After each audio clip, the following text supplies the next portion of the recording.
అదే bill gates 95 లో ఇట్లానే హైదరాబాద్ కి వచ్చారు. సో ఎలా అనిపిస్తుంది? ముఖ్యంగా అన్న మెడికల్ ఎట్లా అభివృద్ధి చెందాలి ఏంటి, ఐటీ పరంగా ఎట్లా అభివృద్ధి చెందాలి ఏంటి అనే ఒక రంగానికి ఒక పునాది ఒకప్పుడు 95లో ఆయన వేసిన పునాది అనేది చాలా నిలబడింది. దానికి ఉదాహరణ హైదరాబాద్ 2020. ఇట్లాగే 47కి తొందరగానే ఒక రాయి పడింది. ఒక హ్యాపీనెస్ చదువుకున్న వాళ్ళకి, బయట దేశంలో ఉన్న ఎంతోమంది ఎన్ఆర్ఐలకి, ముఖ్యంగా అమరావతికి సంబంధించిన, ముఖ్యంగా ఆంధ్ర వాళ్ళకి సంబంధించిన ఎంతోమంది ఎన్ఆర్ఐలు ఆయన రాకతో చాలా సంతోషపడ్డారు.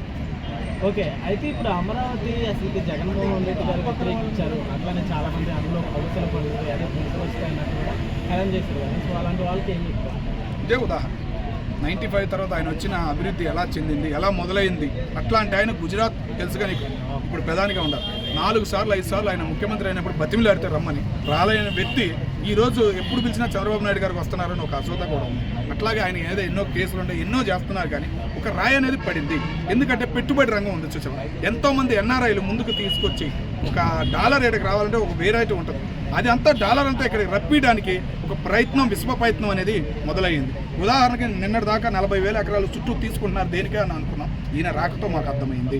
చుట్టూ ఉన్న సముద్ర మార్గం మొత్తానికి ఈయన రాబోయే కంపెనీలు అనేవి ముందుకు రాబోతున్నవి అనే ఫీలింగ్ తెలుస్తుంది. ఇట్లాగే ఏడుస్తున్నారు తెలిసి తెలియని ఏడవలు.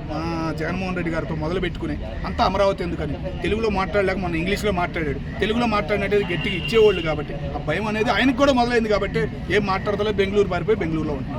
ఉండవల్లి గారి గురించి ఏం మాట్లాడతారు? ఎందుకంటే కొద్ది రోజుల క్రితం కూడా ఉండవల్లి ఆయన ఏడ పుట్టాడో తెలియదు కానీ ముఖ్యంగా నీళ్లు ఉండయి, కొండలు ఉండయి. ఆయన ఏం మాట్లాడుతున్నాడు అనేది ఆయనకు అర్థం కావట్లేదు. అమరావతి పూర్తవదు అని అంటున్నాడు.